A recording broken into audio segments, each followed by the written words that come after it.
Annie, welcome to the broadcast. Thanks for joining us. Of course, and I do apologize for not being able to join you last night. That's all right. You got a life as well. What's the latest you're hearing? By the way, did you watch Joe Biden's press conference or whatever that was? I did. It was torture. To me, it was a complete torture session. I did. Have you ever seen such a weak, feeble man posing as what he claims to be? Which I don't use that word, but what he poses to be. Have you ever seen such a weak character? Never. I mean it. Never. It's like he's losing energy by seconds. It's like a few times I felt like he's about to zone out and take a quick power nap and come back to us. He couldn't even finish. It was like he didn't have enough breath to finish his sentence.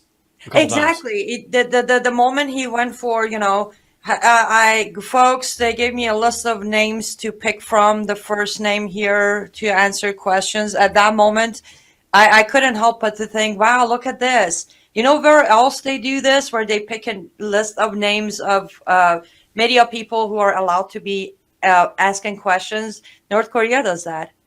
China does that. Islamic Republic of Iran has that law. We're right there with them. What are you hearing today, Annie, from your sources? Are you reading some of the social media that, again, are written in other languages that we wouldn't know? Are you reading any of those? And if so, what are you reading? Yes, I am reading a lot. And one thing that I did send you information on was, 3 explosions so far, suicide bombers. And the spokesperson for Taliban is still to this moment is claiming that all 3 explosions were done by American military members destroying American military equipment. Really? They are still claiming that. Again, it's gibberish, but I did send you the screenshot for it. The spokesperson to this moment repeatedly say, we had nothing to do with it. We are all about safety for people in Kabul. This was American military doing. And everybody knows ISIS, the suicide bombers were ISIS members. But they're claiming this was all American militaries doing it. Okay, here's one of the first tweets you sent me. Logan, can we show that? Give me a thumbs up. Can you see that, Annie, what I'm showing on the screen? No, I don't have, I don't see that. Okay, it's the first one you sent me. There we go, I see it. Okay, so what does that say? Yeah, that one is from Zabiullah Mujahid, which is the spokesperson for Taliban. That's the one that says, after dinner today, outside of Kabul airport, we heard explosion voices. Those explosions were from American military. They were destroying their equipment, and there was no anxiety or chaos in Kabul at all. That's literally word by word translated. Wow. And what language is that, Annie? Is that Arabic or what is that? That is Urdu. That's Okay. Urdu language. Okay. Which is very close to Farsi. Is very close to Farsi? Yes. Okay, here we have another one. Senior Hamas official Mohammed al-Zahara. The world will accept the implosion of Israel like it accepted the expulsion of the U.S. by the Taliban. Gulf leaders will be forced to flee like Ashraf Ghani. You want to comment? Absolutely. Remember a few days ago when I was with you, I said all of this is going to come back first to attack Israel? Hamas member already, if you watch the video, don't watch it, the language will give you a headache. But if you do, all he's saying is Taliban forcing the American invaders out of Afghanistan will be accepted globally, just like after that it will be accepted for Hamas members to push Jews out of Israel. Because Americans and Jews are both on the same boat being invaders. This is exactly what I've been warning people, that the red-green axis will come to succeed if we don't do something about it. Biden administration makes a deal with Taliban. Taliban takes over, brings in Al-Qaeda and ISIS. Today, another tweet by Mujahid was the ambassador of Germany had a meeting with Taliban. They accepted Taliban as Islamic Emirate of Afghanistan. They are going to continue negotiations and business with them. These countries that are legitimizing the government of Taliban will automatically start legitimizing Hamas as authority over Israel. Well, this video you sent me, I can play this. What is this video here, Annie? I sent you 2 videos. I don't know which one you're going to play. Is it the school, the Afghanistan school? Yep. Mm-hmm. So, okay, just whew. Girls back to school under mandatory hijab. Let me play it real quick. Here you go.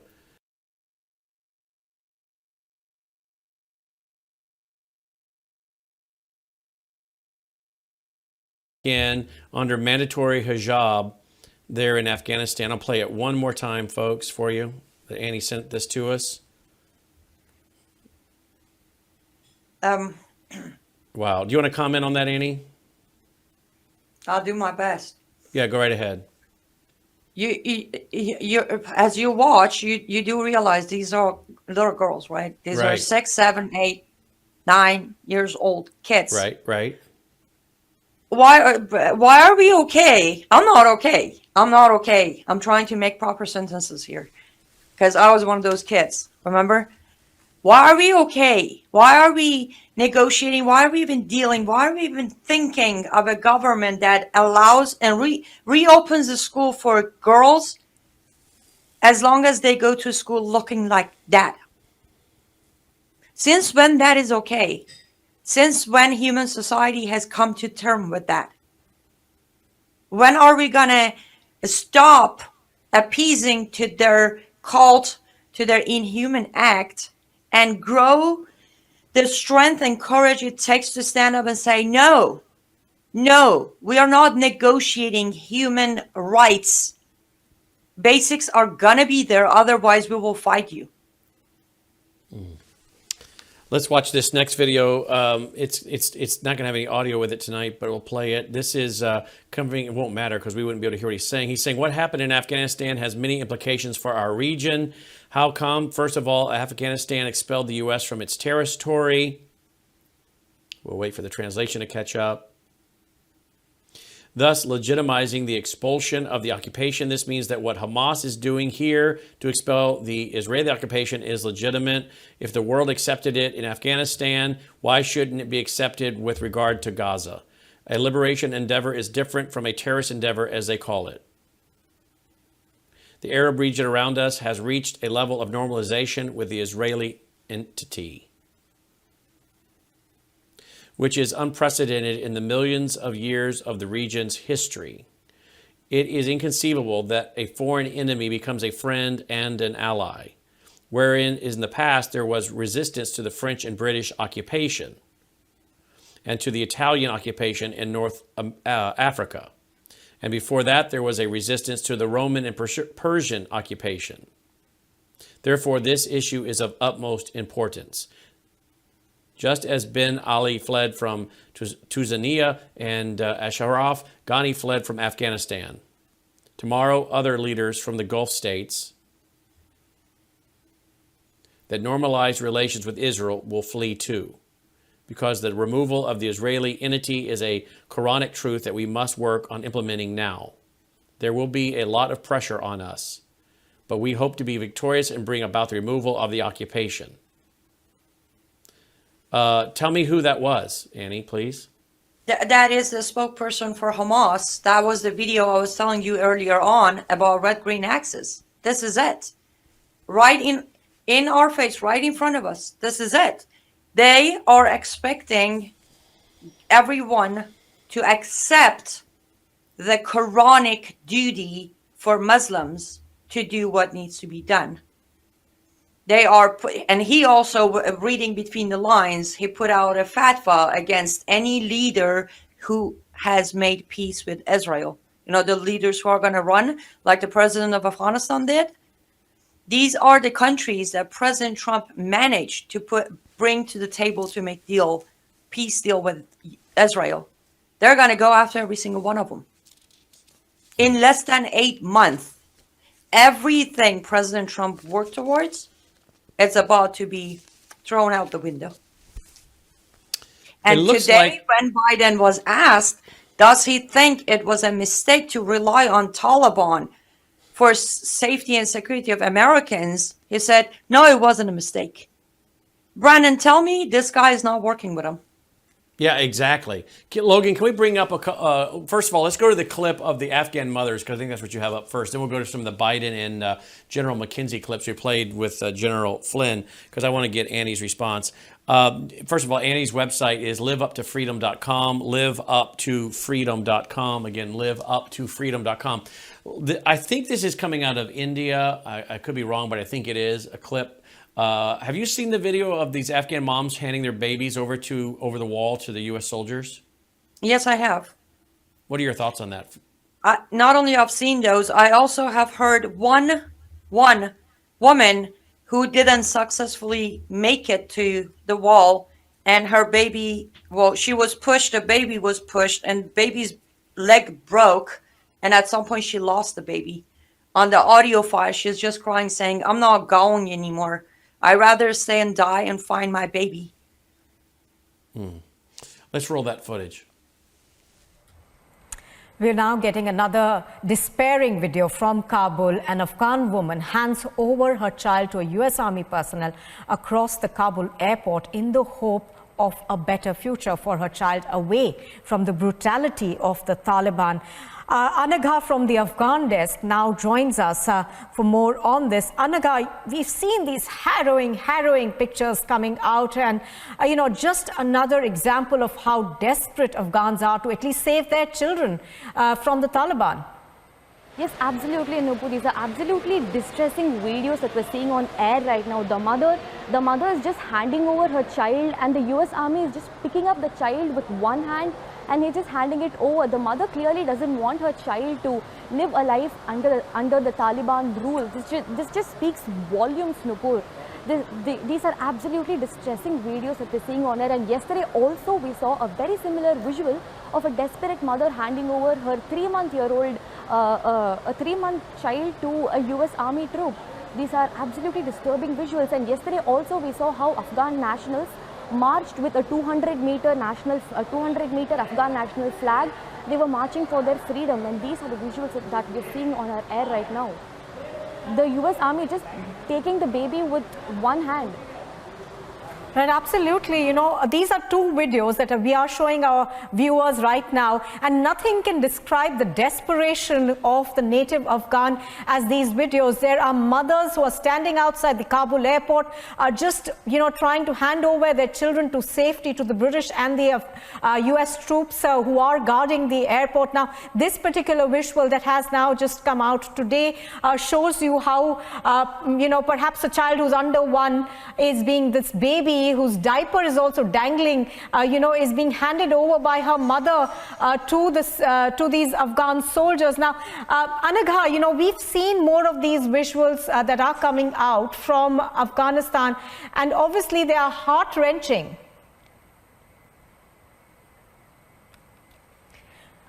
All right, so we, of course, here at Republic TV are continuing to bring you these very disturbing visuals that are coming out where desperate Afghans are trying to make sure that at least they can get their children to safety out of Kabul. These visuals are, some of them, of course, have been posted on the social media. That's hard to watch. That's religion of peace for you, Brannon. A religion of peace for you, yeah. That's what it is. They're supposedly going to go under special training. Taliban soldiers are going to have a proper training to learn how to treat women with respect. Are you kidding me? I don't know if you can see my screen. Logan, show them that. Can you see that at all, Annie? U.S. official. Hi. This is Politico tonight. Politico's reporting. U.S. officials provided Taliban with names of Americans, Afghan allies to evacuate. Quote, basically, they just put all those Afghans on a kill list, end quote, said one defense official. The article reads, U.S. officials in Kabul gave the Taliban a list of names of American citizens, green card holders, and Afghan allies to grant entry into the militant-controlled outer perimeter of the city's airport, a choice that prompted outrage behind the scenes from lawmakers and military officials. The move, detailed to Politico by 3 U.S. and congressional officials, was designed to expedite the evacuation of tens of thousands of people from Afghanistan as chaos erupted in Afghanistan's capital last week after the Taliban seized control of the country. It also came as the Biden administration has been relying on the Taliban for security outside the airport. So let me get this right. Even Politico, which I don't think is conservative, understands that the idiots in the Biden administration, the anti-American, in my opinion, the anti-American, the pro-communist, the pro-Islamic Biden administration has just given the names of Afghan allies and Americans to the Taliban. Gee, what could go wrong? While they're allowing the Taliban to be their partner, as Biden said, as well as General McKenzie in the Department of Defense briefing this afternoon. I mean, this is absolute asinine. I mean, a 5-year-old would know not to do this. Annie? Exactly. And as General Flynn mentioned on his Telegram page earlier this afternoon, every single of those military members should resign, because this is treason. And again, when for years and years, me and you are screaming, warning about red-green axis, who's listening? Nobody. There you have it. There is no way this was an accident. There is no way they have a plan. No, this is flat out, here are the names you need to go capture them and kill them. They are, again, Biden administration is cooperating with Taliban. They are their allies. Their loyalty lies with Taliban. As I said from day one of this chaos, we are on our own. And again, I repeat, this isn't just something is happening in Afghanistan. They have operatives here in America. And remember, we are coming soon, 20th anniversary of September 11. And all of this, I don't think the timing is, a coincidence. I don't believe in coincidences. Here in Memphis, Annie, they are announcing on the Fox affiliate here in town that Afghan refugees are on their way here to Memphis. So I should feel real safe sitting here talking with you and General Flynn and others and producing the TV show of Usama Daktok and Shahram Hadian, knowing that some of these Afghans are on their way, particularly when many of them are military-age males, right? Yes, and also a lot of them were already trained by our military members in Afghanistan. That should make both of us feel very much safe. And on top of that, of course, Biden administration is still trying to come for a Second Amendment. Yeah, I wonder exactly. why. Yeah, I wonder why. Let's go to that second clip, the shorter clip by General McKenzie from the Department of Defense briefing today. I want you to hear it, Annie. I played it during the hour with General Flynn. Shocking as he talks about, as did Biden, about a partnership with the Taliban. By the way, Biden today, if you can find that clip in there, Logan, at some point after we play this one, where Biden is talking about, in fact, I'll tell you what clip number it is. Biden is talking about the Taliban and ISIS-K, and that ISIS-K is the arch enemy of the Taliban. Have you ever heard of ISIS-K, Annie? I have not. No.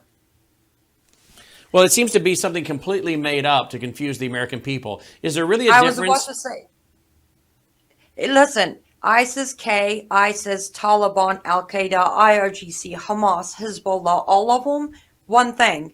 They just spread a couple of alphabets between them to confuse American people to thinking one is the enemy of the other one has a different goal. No, they are all the same group.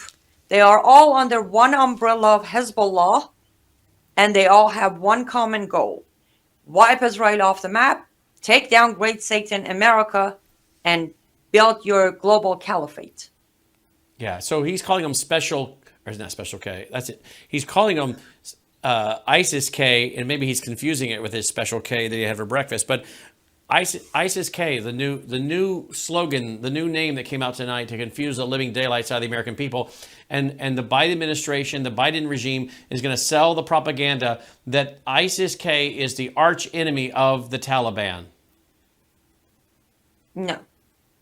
No, they're not. They're not each other's enemies. I mean, look at Afghanistan right now. Taliban put Al-Qaeda members in charge of security in Kabul. ISIS members are blowing themselves up today by the airport, and Taliban is covering up for them. What kind of enemy is that? Yeah, exactly. Let's roll the clip of General McKenzie, please. The practical things that we're doing. Okay, again, we've reached out to the Taliban. We've told them you need to continue to push out the security perimeter. We've identified some roads that we would like for them to close. They've identified that they will be willing to close those roads because we assess the threat of a suicide-borne vehicle threat is high right now. So in terms of practical... Oh, we're relying on the Taliban to help us around the airport and secure roads. This is ridiculous. I wasn't sure if I'm hearing him correctly. I know. And in a previous clip, Annie, he talked about how they share information back and forth. Was that the first clip, Logan? The first clip? It has to be. You want to hear that one too, Annie? Sure, let's hear it. This is getting better by seconds. Yeah, let's play the first clip. General McKenzie in the Pentagon today. Let's roll that. We're doing everything we can in concert with our Department of State partners to reach out to them and to help them leave if they want to leave. And remember, not everybody wants to leave. Yesterday, we brought in over 500 American citizens. It would be difficult to overestimate the number of unusual challenges and competing demands that our forces on the ground have faced. The threat to our forces, particularly from ISIS-K, is very real, as we have seen today.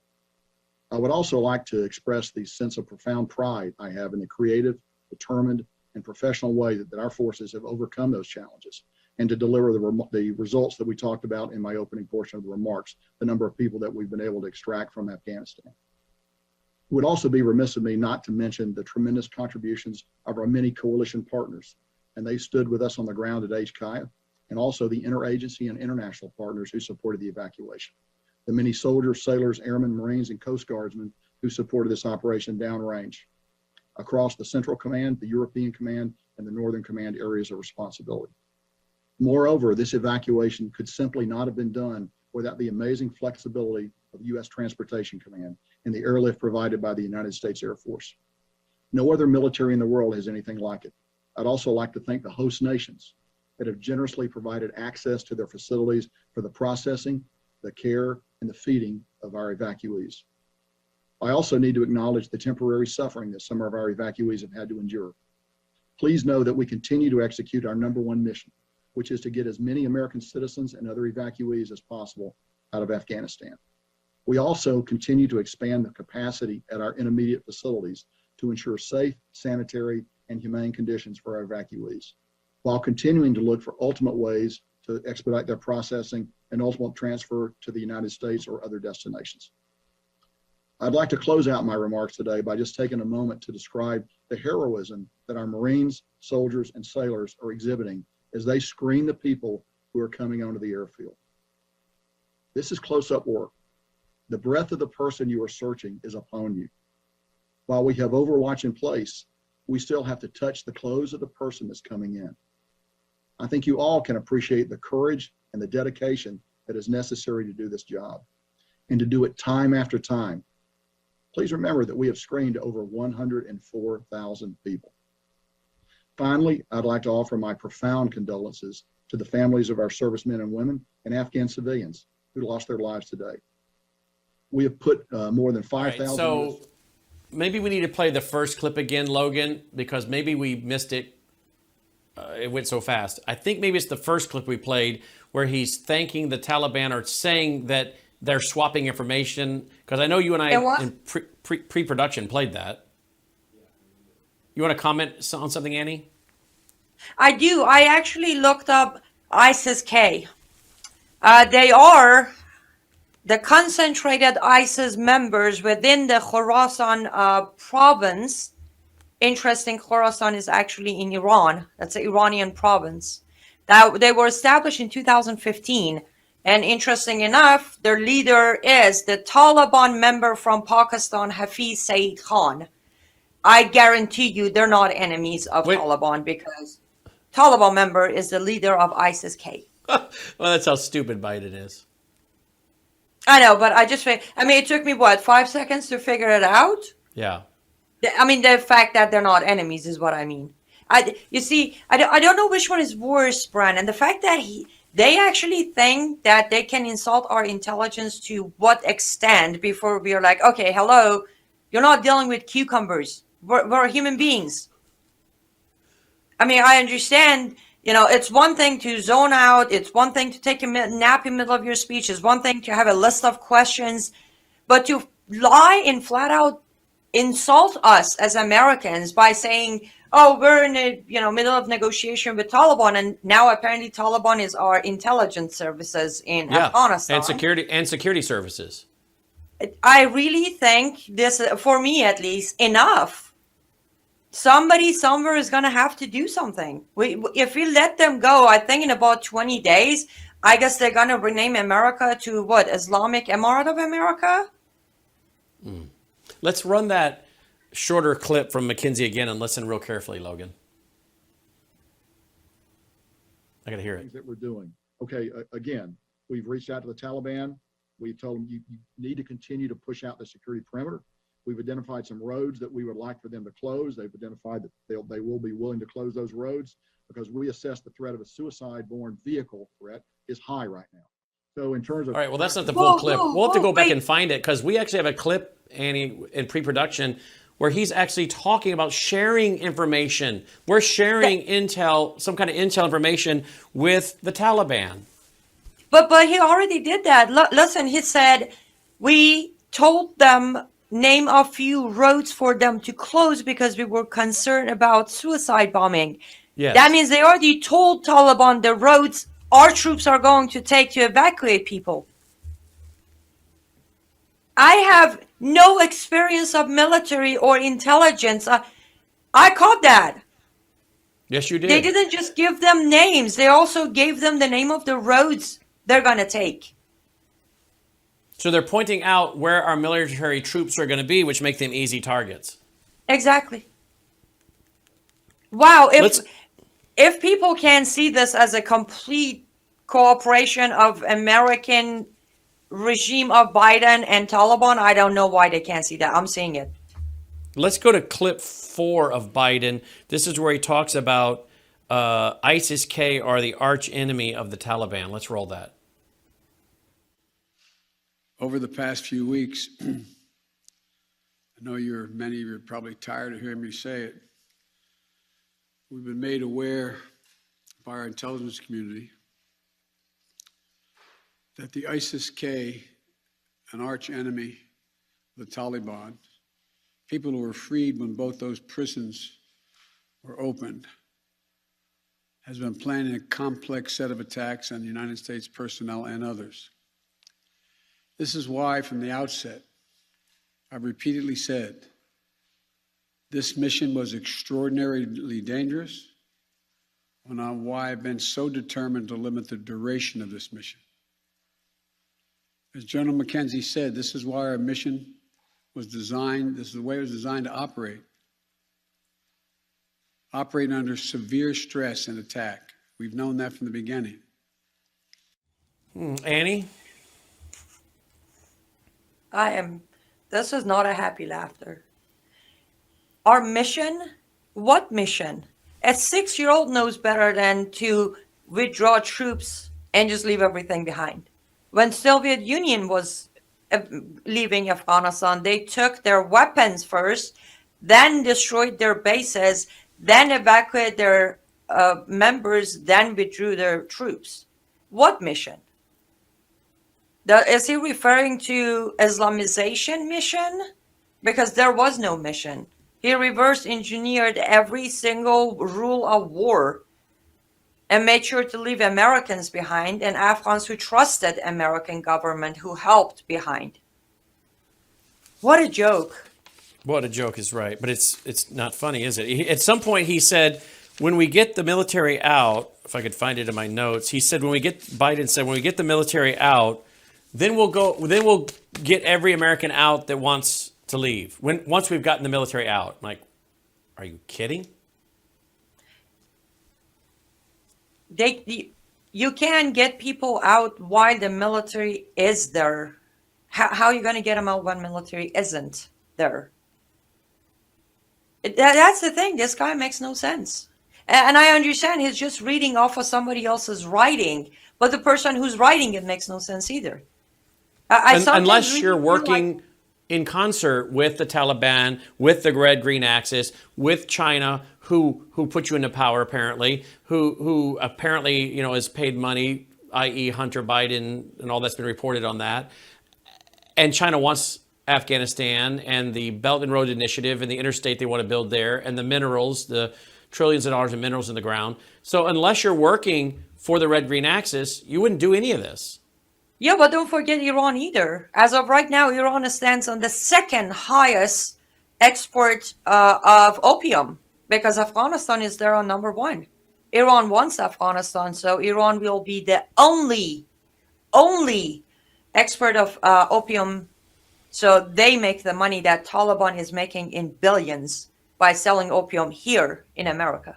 What do you think's coming next, Annie? I mean, if Iran, North Korea, China, Russia are all watching this, we just heard from Hamas leader. I was reading that transcript there.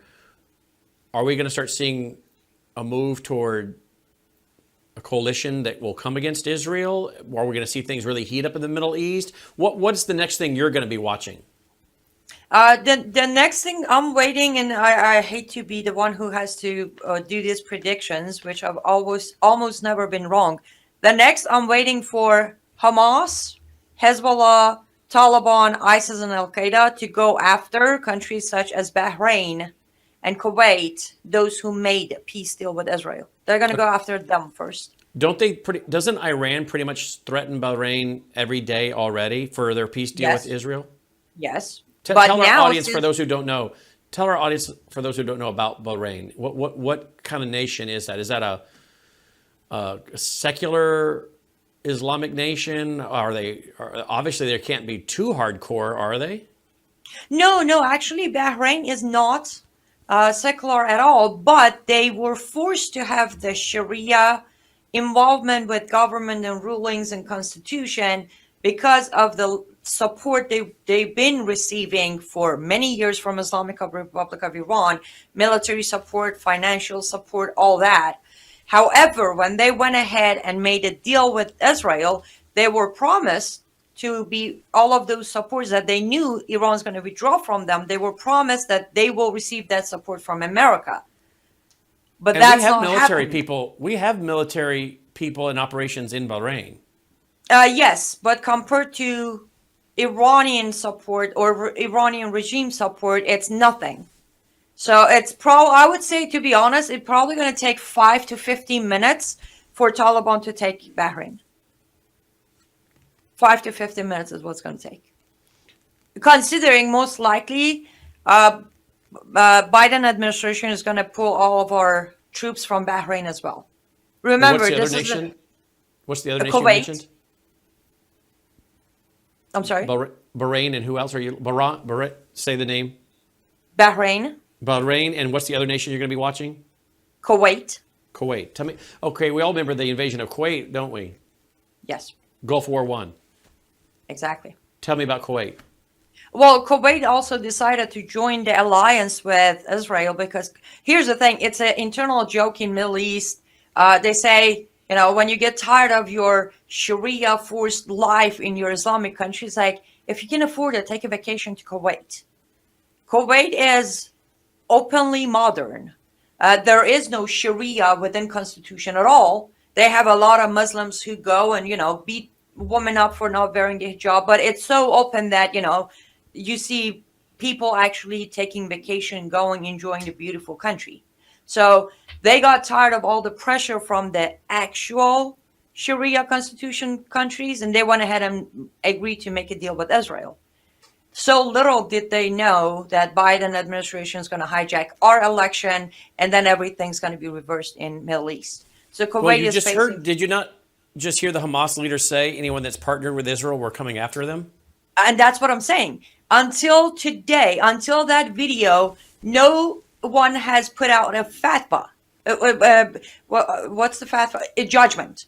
Now, remember, when it comes to war under Sharia, only leaders are allowed to call out for fatwas. So unless a supreme leader, a imam, a leader of Taliban, someone in a military position, high ranking of Sharia, they have to say, go kill that person. Then that person can be killed. For example, me.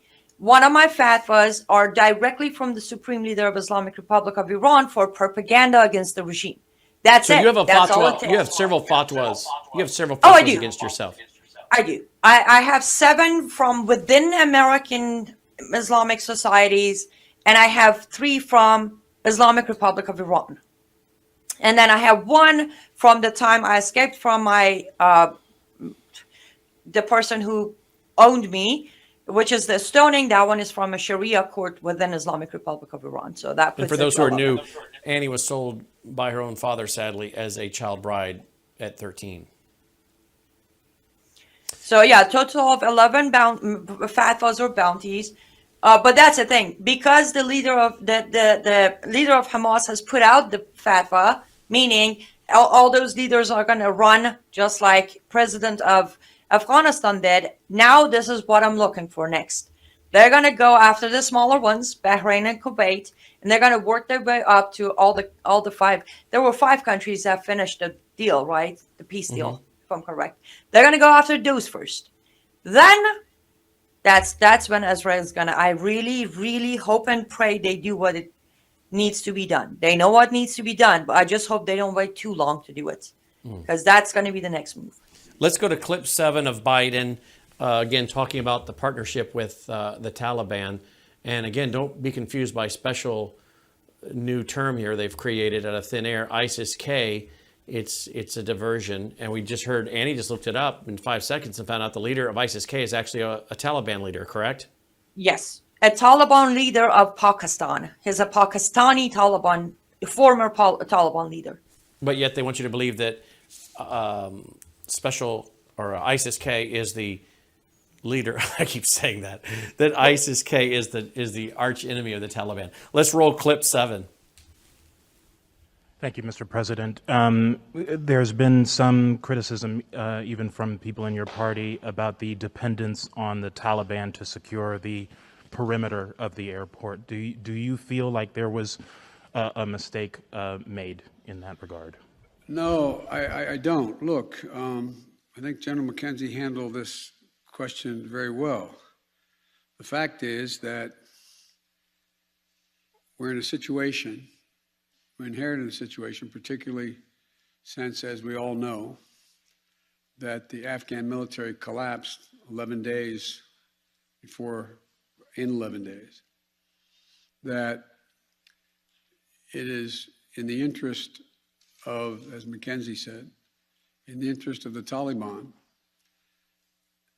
that in fact ISIS-K does not metastasize beyond what it is, number one. And number two, it's in their interest that we are able to leave on time, on target.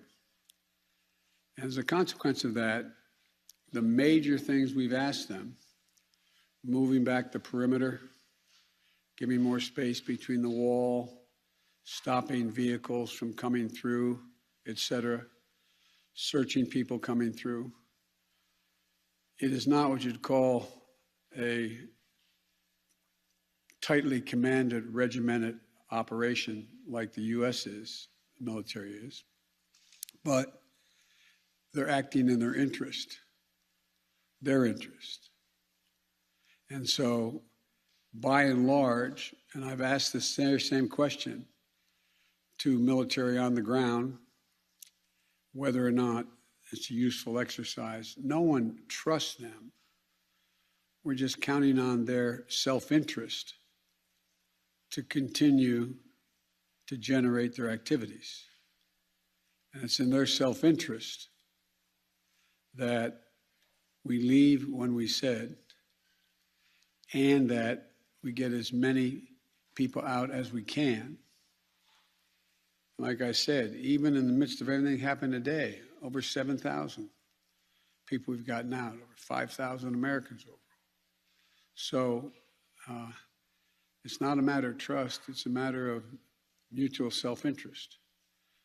And, but there is no evidence thus far that I've been given as a consequence by any of our commanders in the field that there has been collusion between the Taliban and ISIS in carrying out what happened today, both in front of the hotel and what is expected to continue for beyond today.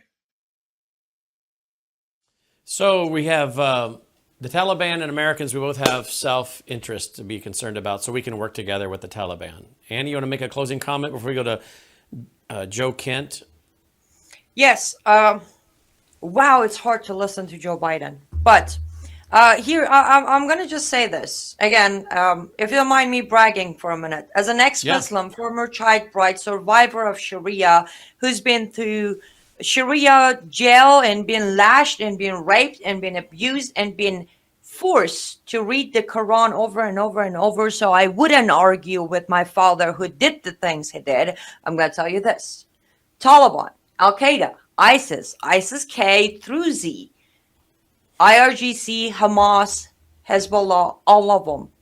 They read the same Quran, they believe the same prophet with no prophecy, and they have one common goal: destruction of Western culture. So turn off your mainstream media TV, start listening to channels that care and know, and go the extra mile to get the truth out and give it to you, like Frank Speech and Lindell TV. And yes, my channel is also on Lindell TV, Frank Speech now. Get yourself educated on the truth, because as I said, they are here. Red Green Axis has just made their first public appearance, and it's not the last one. So buckle up, get informed, and know for a fact there is no such a thing as a split second for Biden administration to even think about America and Americans first. So we are on our own. We gotta fight for our freedom, whatever it takes. There you go. LiveUpToFreedom.com. LiveUpToFreedom.com is Annie's website. Annie, as always, thank you for all you're doing. It is absolutely my pleasure, and thank you for everything you're doing.